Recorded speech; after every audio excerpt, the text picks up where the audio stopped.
Subay sa padayong pagpanimpad sa rating sa Maria Clara at Ibarra matagabi hinabiunta ang duha sa mga bida niini. We have Andrea Torres and Juancho Trevino. Mayong buntag, maupay nga aga, Andrea at Juancho. Welcome back ulit dito sa Hello. GMA Regional TV Live. Thank you, Maupay nga maayong aga. buntag. Maupay nga aga. Hello, Miss Cecil. How are you? Yes, we're so happy na andito kayong dalawa sa programa. Kayong dalawa, kumusta kayo?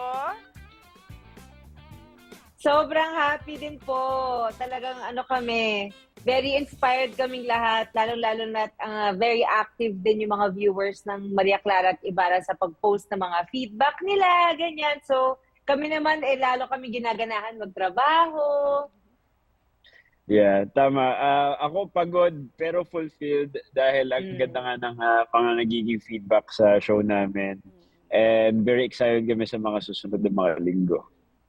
Ay, oo, gabi-gabi. Talaga pinapanood namin ang Maria Clara at Ibarra. But before we talk about your very successful series, ito Andrea, looking back to this year, paano mo ba ma-describe itong taon na ito for you, Andrea? Nako, actually, sabi ko nga, itong 2022, one of the best years talaga for me. Ang daming pleasant surprise na dumating sa akin, na talaga naman sabi ko nga, iba rin namang kumilos yung nasa taas. Talagang hindi ko na-imagine na ito yung mangyayari. At ikaw naman, Juancho, you're indeed a very proud father and a husband sa pamilya mo. And of course, may plus one na sa family. Paano mo ba ma-describe yung fatherhood stage mo ngayon? Roller coaster. Syempre, nakasama na doon yung, ganun, just like what I'm feeling right now. Fulfilled, tired, pero very happy. Yun, bagong blessing. Kay Andrea naman, I must say that you really gave justice sa role mo bilang si Sisa sa Maria Clara at Ibarra. How grateful are you na ikaw yung napili na gumanap sa role na ito? Naku, thank you so much. Sabi ko nga, parang hindi pa rin ako nasasanay. Bawat comment na nababasa ko, bawat artwork na nakikita ko, para akong nagiging emotional. Parang di ako makapaniwala, ganun. So, sobrang grateful talaga. And tinatry ko ipakita yan sa words ko, sa actions ko. Tinatry ko mag-interact sa mga fans. Syempre, yung effort na binibigay nila, hindi din naman talaga biro, di ba? Para pagtuunan kanila ng pansin, bigyan kanila ng time. At kay Juancho naman, na bilang very effective na Padre Salve, I'm sure marami yung galit sa character mo. Ano yung naging reaction mo, Juancho, na senyales ito na epektibo talaga yung role mo sa Maria Clara at Ibarra?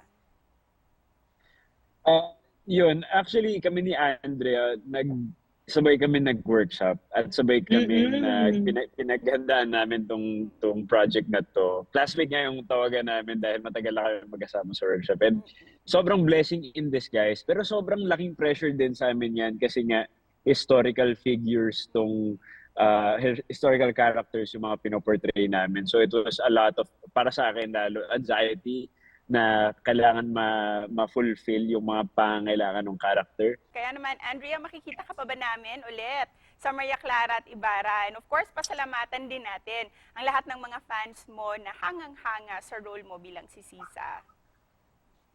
Tingnan natin kung magbabalik ba si Sisa. Pero ang rinig ko po, may balik naman po siya. Pero sa ngayon, gusto ko magpasalamat sa lahat ng nanonood ng show.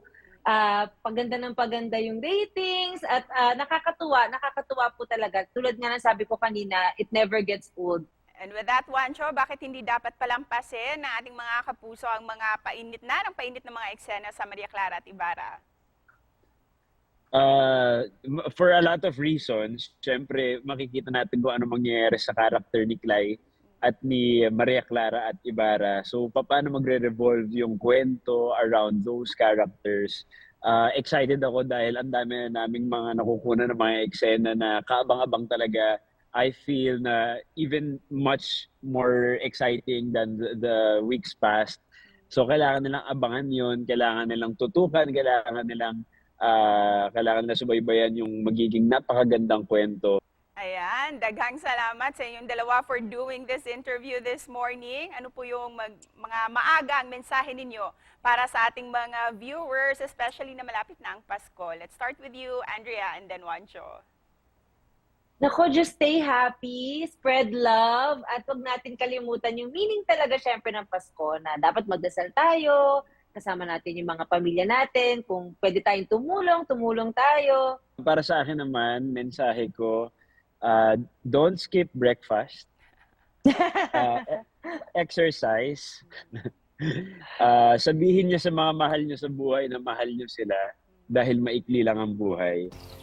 Thank you sa mga mensahe ninyong dalawa. At once again, congratulations sa inyo.